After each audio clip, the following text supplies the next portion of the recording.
This is India's #1 news network, and you're watching News 9. English news as it should be.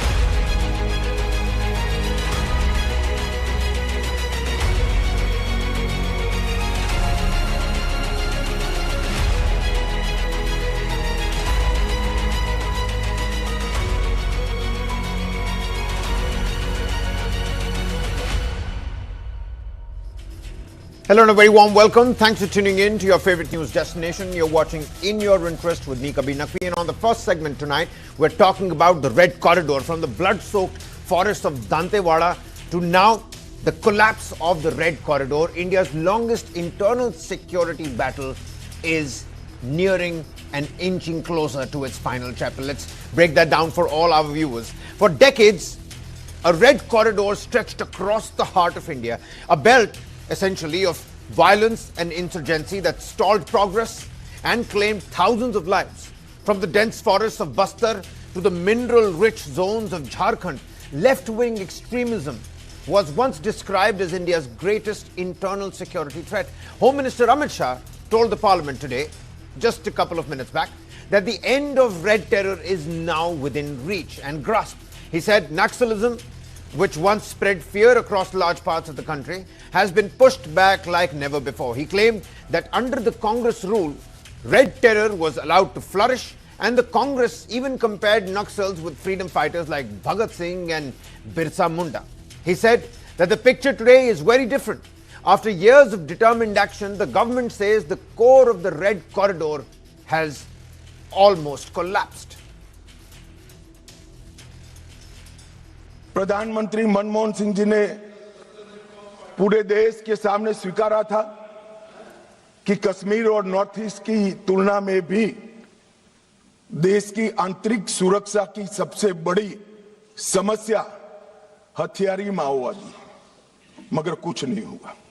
नक्सलवाद से मुक्त भारत की रचना भी नरेंद्र मोदी जी के शासन के अंदर ही हो रही है। ये 12 साल में बहुत कुछ हुआ है, मगर मैं मानता हूं अगर कोई पॉलिटिकल साइंस का विद्यार्थी इसका रेटिंग करना चाहेगा कि ये सारी चीजों से सबसे बड़ा फायदा किस फैसले और किस सिद्धि से हुआ है, तो निसंकोच वो पॉलिटिकल साइंस का विद्यार्थी नक्सल मुक्त भारत को नंबर 1 पर रखने से जरा भी नहीं। Well, look at the numbers that tell the real story. In 2010, Naxal violence affected 126 districts. Today, that number has come down sharply to just 11 districts. The most affected districts have fallen from 36 to now only 3. Incidents of violence have dropped by 88%, from 1,936 in 2010 to just 234 in 2025 last year. Civilian and security force deaths have seen a 90% decline, from over 1,000 in 2010 to around 100 last year. This turnaround did not happen by chance. Security forces, CRPF, CAPF, the district reserve groups and the state police, they've all worked tirelessly, relentlessly on the ground. They have built more than 12,000 kilometers of roads in these areas, breaking the isolation that helped Maoists control the region. Over 586 police stations have been fortified and 361 new security camps set deep inside the once dangerous zones.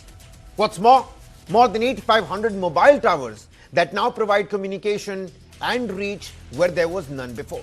The government has also seized assets worth crores of rupees, hitting the financial backbone of this Naxal network. Home Minister Amit Shah, he made it clear, talks will only happen if Naxals first lay down their arms. He said bullets otherwise will be answered with bullets. At the same time, the strategy combines security and development and protection of tribal rights. A 2015 action plan and a funding boost of more than 4,900 crore rupees have helped build roads, schools, basic infrastructure in these areas. In 2024, an ambitious target was set, a Naxal-free India by 31st of March 2026. And the Home Minister's speech in the Parliament indicates that we are on the precipice of that landmark achievement. मान्यवर, आज बस्तर से नक्सलवाद लगभग समाप्त हो चुका है। लाल आतंक का परछाया विकास नहीं है इसलिए नहीं गया था, लाल आतंक का परछाई वहां पड़ा था इसलिए विकास नहीं पहुंचा था। आज परछाई हट गई है और विकास। In the last few years, several big strikes have hit the heart of Naxalism. Maoist chief Basavaraju was killed in May 2025 in Abujamar. Top commander Hidma was eliminated in November 2025. Other key leaders like Ganesh Uike and Prabhakar have also been neutralized in swift operations. Surrenders have increased and the grip of Maoists on innocent tribals is loosening. For decades, Naxals exploited tribal communities while stalling roads, schools, development at large, and this cycle is now breaking. From the bloodiest attacks of the past, like the 2010 Dantewada ambush that killed 76 CRPF Jawans, the 2013 Jhiram Valley attack, and several other major strikes, the country has certainly come a long way. The difference between the UPA years and the present NDA approach is also visible. Earlier, there were mixed signals and fragmented action. Now there is clear political will, coordinated security operations. We're talking about better intelligence and focused development after areas have been cleared. India is clearly in the last mile of this fight against Naxalism. An esteemed set of panelists with me on the broadcast tonight. Big questions that we're trying to understand and decode. With Naxal-affected districts down to just 11 now, and the core of the red corridor almost gone, is India really close to ending left-wing extremism once and for all? Is it an open and shut chapter? How important has the combination of strong security action, road building, the development works, how has that come together in weakening the Maoists? And as Naxalism retreats, how does the government now plan to ensure that the vacuum is filled by permanent governance and not just temporary security camps? With us on the broadcast, IPS Yashovardhan Azad, former Special Director, Intelligence Bureau and Secretary, Security, Government of India. Many thanks, Mr. Azad, for taking out the time. MP Nathaniel, former IGP, CRPF, with us on the broadcast. Very good evening to you, sir. And Nirmal Kaur, former DGP, Jharkhand, with us also on the broadcast. You know what, Mr. Nathaniel, let's get the snowball rolling here. You've seen this fight from the ground, up close, real personal. Are we truly at the quote-unquote end game, or is this just the weakest phase of Naxalism so far? How about you put this into perspective for the viewers? Top leadership has been neutralized. I mentioned some of those names. But how big a blow is that operationally? Will this leadership decapitation actually collapse the entire movement at large? How are you reading these developments and the speech by the Home Minister today? In fact, the Naxalite problem has almost been solved. And there are only two guys left now. One is Mr. Besra and the other is Ganpati. And Ganpati, as far as I understand, is already in touch with Telangana police and he may surrender any day now. And the other, Mr. Besra, he is in Jharkhand, in Surrender Forest, he is supposed to be hiding. And because of the IEDs planted in that area, the forces are not able to carry out swift operations as they would like to. In fact, on March 1st, one of our officers of CRPF, he stepped on an IED, and because of that, one of his legs had to be amputated. So because of the IEDs that have been planted in Surrender Forest, the operation has been slowed down, and because of that, we have not been able to get Mr. Besra so far.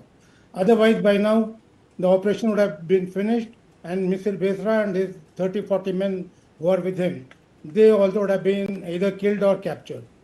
So we are now nearing the end of this minute, and I'm sure within the next few days, we'll be able to get the good news that Ganpati has surrendered because he's already in touch with Telangana police, as it is quite told. and is not capable of carrying out any issuing any direction or carrying out any operations.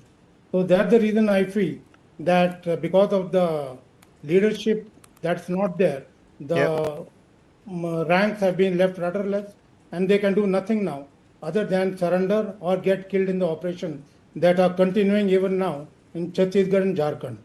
Okay, ranks have been left rudderless, no option left for them. IPS Azad, let me come to you next, sir. From 126 districts to barely a few today, the statistics have been, laid bare in front of the parliament today as well. What has been the single biggest game changer on the ground, according to you, sir? We're hearing about, words like strongholds uprooted, the shadow that was looming large on this red corridor is no more. Does that mean complete control, or are there still pockets where state presence is fragile? What is the road ahead, according to you, sir? See, first, the real success has come because their military machine was hit very, very targeted very well and hit very well.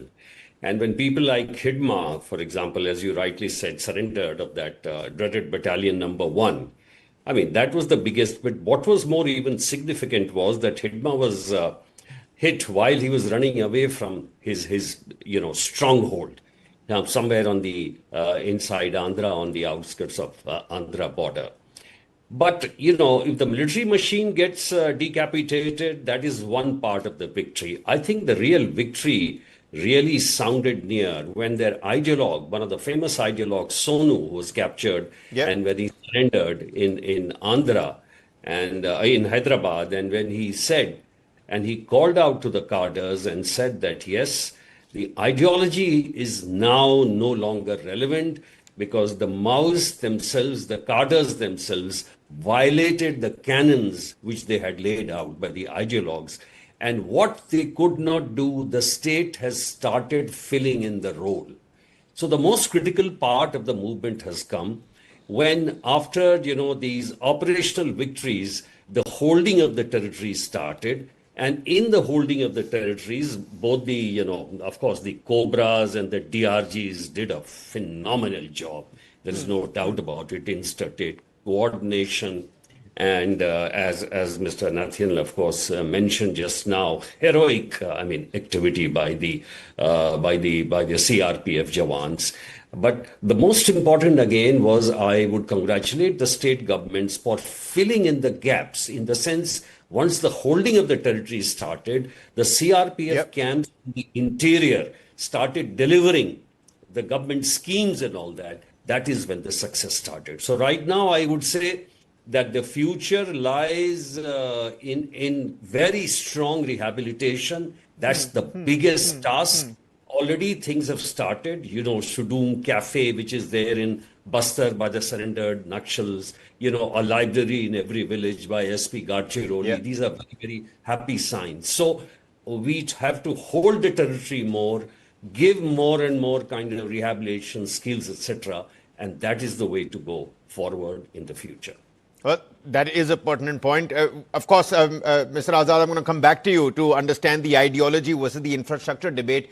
You pointed out that the ideologues sort of, diverted away from the canon, started misusing the canons as well. We need to touch upon that just a little bit more, but let's bring in a former DGP Jharkhand, Madam Nilmar Kaur, also with us on the broadcast. Ma'am, development has also followed, and I don't want to politicize this particular discussion, but the Home Minister made it quite clear. He tore into the Congress party. He said for the last 60 years, all of this flourished under the Congress rule. What were you doing back then under the Modi era of post-2014? Development has been really real. And I think that's played its own part. Development has followed. We talk about security, we talk about roads, connection and communication towers, various camps, some of those rehabilitation setups that Mr. Azad was talking about. How crucial has governance been in filling those gaps? You've seen it up front, the politics that's involved in all of this as well, in breaking this Naxal ecosystem at large. Ma'am. Definitely, it was the security forces would clear one area and the governance would follow. The healthcare, the banks, the financial institutions, the development, the government schemes. That is what, bit by bit, post by post, they have done it. And, they have managed to sanitize the whole area. and it is almost, as they say, 90% over. A couple of leaders remain. That is also a matter of few days. I would say a few hours, they surrender. And the cadres are now fragmented, they are scattered. Now, the only, I think we have to watch out that the ideology behind, especially the class of, the intellectuals, so called urban Naxals, they do not come and start, because they somehow, despite FCRA, they are still getting funding. They are getting huge amounts of money somehow. Though FCRA really cut the, they choked the financial, support to the movement when FCRA was brought in a few years ago. But still, I find that now there are sources of money somehow coming in, and the urban Naxals have to be really, they should not be able to affect the thinking in the rural areas or brainwash anyone or tell people that there is an alternate way of violence. No, that is not done because these urban Naxals, they themselves sit in their ivory towers in the air conditioned rooms on thick sofas, and they are drinking single malt and talking of poverty. Such double standards. So they have to be looked out for, they have to be watched out for. And particularly, the credit should be given where it is due. Today, if we are gloating, it is a day to gloat. Why should we not celebrate our achievements? The government has done very well. I would say the Honorable Home Minister was so committed. We worked many decades in the government, and we never saw a government so determined. The Honorable Home Minister, even Mr. Vijay Sharma of Chhattisgarh, the Deputy Chief CM, whenever you speak to them, he himself camped. After Olympics, the Honorable Home Minister went year after year to Bastar Olympics. He rejuvenated them, revitalized them. Then he had Ratri Vishram, night stay. He camped out at a village, in Hirma's village, very close to that. And that brought in a lot of morale. He built up morale of the forces, of the people, of the citizens, of the forest dwellers, and now they can live with dignity. I think this because communication is there, phones are there, development schemes are there. So governance has had a big role to play. Okay. I would say it's by bringing in governance that you can really permanently abolish it. All right, then it is a day to gloat. The Home Minister also said that this government is not afraid. Former IGP CRPF MP Nathaniel also with us on the broadcast. Sir, was political will really missing these past so many decades, these past so many years? Was political will really missing? And whilst you're at it, a very interesting statistic is that on the casualties front, both the forces and the civilians, they've dropped sharply. So what operational change has ensured something like this? From what we've seen happening in Dantewada back in 2010, what has fundamentally changed in terms of the operations that have been conducted? Is it the tech? Is it the intelligence? And touch upon the political will as well, sir. Of course, I would not like to comment upon the political will as such, because these operations have been going on even earlier. Yeah. Not they were sitting slack in their rooms, but because of certain development that took place after the BJP government came, particularly Mr. Amit Shah setting a deadline that by 31st March this should be over. So that got the security forces going, and they were very swift in their operations. And these operations were such operations which went on for days together, up to 21 days. And the next thing was that they were able to have roads constructed. That was a big hindrance in the forces entering the Abujmad area. Because whenever they attempted to enter, they would get ambushed, particularly on their way back after walking quite long distances. So once these roads were constructed, the security forces were able to penetrate the Abujmad area, establish camps, and give a sense of security to the people over there. Because of that, the people started having confidence in the security forces, and the intelligence network of the Maoists was cut out. Because of that being cut out, the security forces started getting the intelligence reports, the information from the soldiers, and that helped to a great extent. So the intelligence definitely has done a great thing in controlling the Maoists and carrying out operations, specific operations, targeted operations. We were able to achieve success because of that. And of course, the determination on the part of security forces that they would not budge. The moment they get any information, they would go after them. And like UC Baswaraju was killed with all his men by DRG. And that was a great operation in which we did not suffer any casualty, but we were able to achieve 10% success in that. So these are the things which have really helped the government to crush this Maoist once for all. And of course, once the roads were constructed, the development work also started in all these villages. Mobile towers were established, and because of that, mobile sets were also given to the people. They were now having access to the world outside. Prior to that, they did not have access to the world outside. They did not know what is happening around. But now that they have access to the world outside, they are also hankering for development in their own region, and for that they are the government also. Ambitions have grown because of communication with the outside world.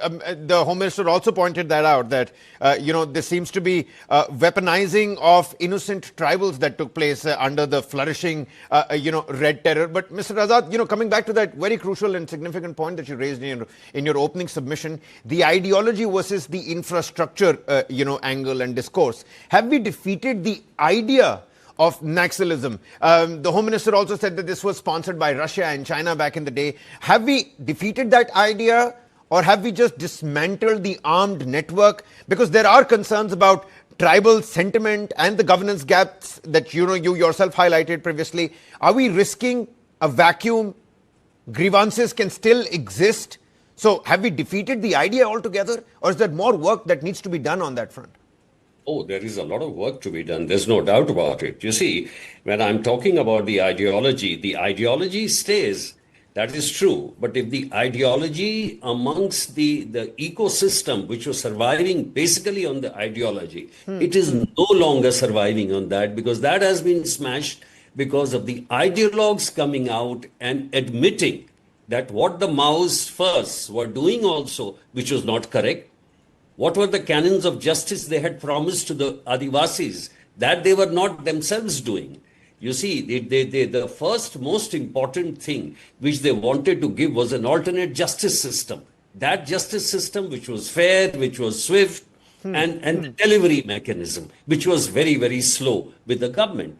But they realized later that many of the Maoist cadres were not like the ideologues from the Andhra. And they were, as ex-DGP Jharkhand also said, but they were not falling into the ways of actual, the path which was set by the ideologues. So once the ideology was admitted to be defeated, that came the real defeat of the Maoists. So today, the important thing, for example, when you talked about the future and of the ideology remaining, if, for example, if those emptied out spaces where the state has taken over, if again a bag of businessmen and industries come in, and they are already coming from certain states, I'm given to understand, and they start acquiring more and more of the Adivasis areas, and they do not get the proper compensations, they do not get proper rehabilitations. Once the ecosystem, the environment impact committee does not work well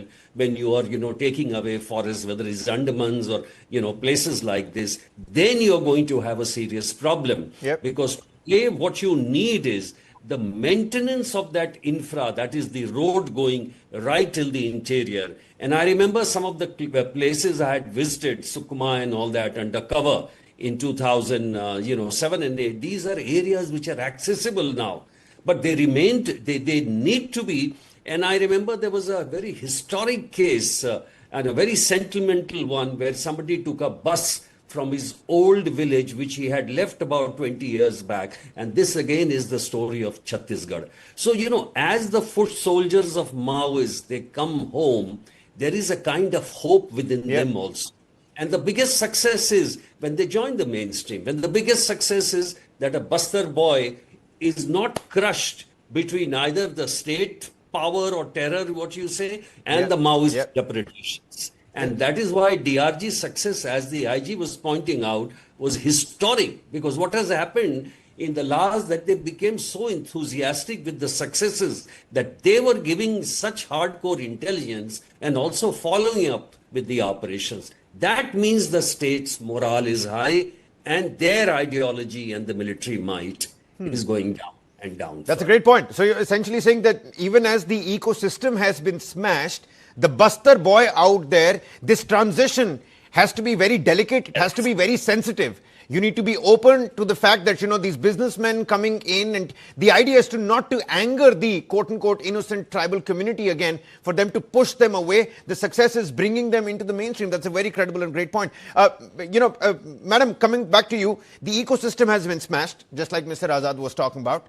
The toughest question right now is about the mainstream again. Post-March 2026, how do we ensure that Naxalism does not re-emerge, does not mutate in another form? This ecosystem has been smashed, but the ideology remains. The ideologues have come out and called it out, but the ideology still remains. So this mutation is still possible. How do we keep that in check, and what should be the game plan ahead? Good governance is very essential. Development schemes carrying the light of development to those areas, those dark areas.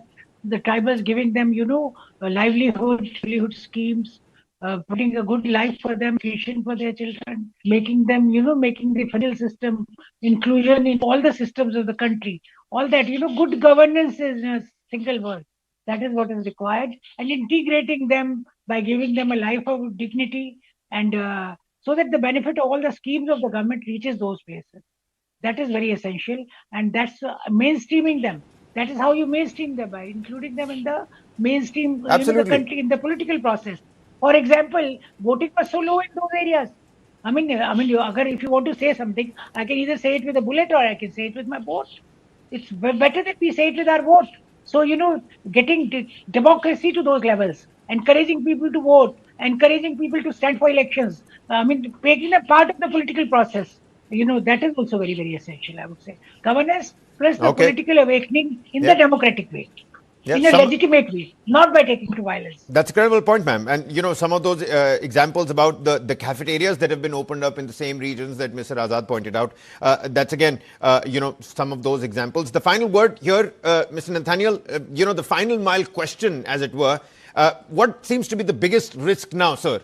Is it going to be complacency? Is it going to be, the topography, the terrain? Is it going to be the possibility of, regrouping in those new areas? What's your reading and your assessment, sir, as we wrap this segment up?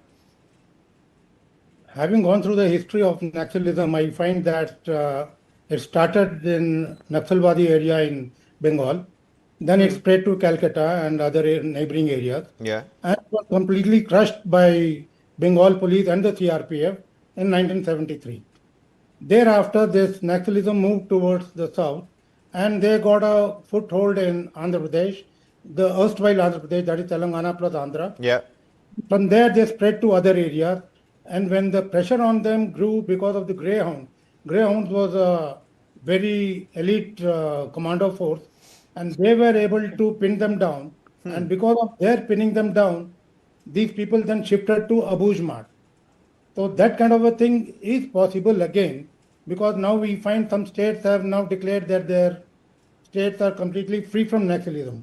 But still they have to be cautious. Karnataka government, for example, last year they declared that their state is completely free from Naxalism, and they disbanded the anti-Naxalite force also. So some sort of intelligence gathering has to be continued in all the states, so that the moment they raise their head, they are crushed, or they may shift to other places. The other states, neighboring states particularly, will have to be cautious so that they do not spread their tentacles in other places. Yep. Okay. All right. I think it was Mr. Azad who again said that there's a lot of work that needs to be done. The UPA versus NDA debate, it is inevitable. We're not dealing with the politics of it. Is this success about political continuity over decades of, police work, or a decisive shift that has suddenly happened after 2014? That wasn't the focus. The idea was that the guns are finally falling silent, and this transition into the mainstream has to be very sensitive and very delicate. To all, my panelists, gentlemen and ma'am, many thanks for taking out the time and helping us put this into perspective. Like I mentioned, the guns may be falling silent and the map may be turning green from the red corridor, but lasting peace will be measured by trust, not just territory, because a truly Naxal-mukt Bharat isn't just about ending violence, it's about ensuring that it never really returns. We're going to slip into a quick commercial breather here. Our second segment on a ban on Chinese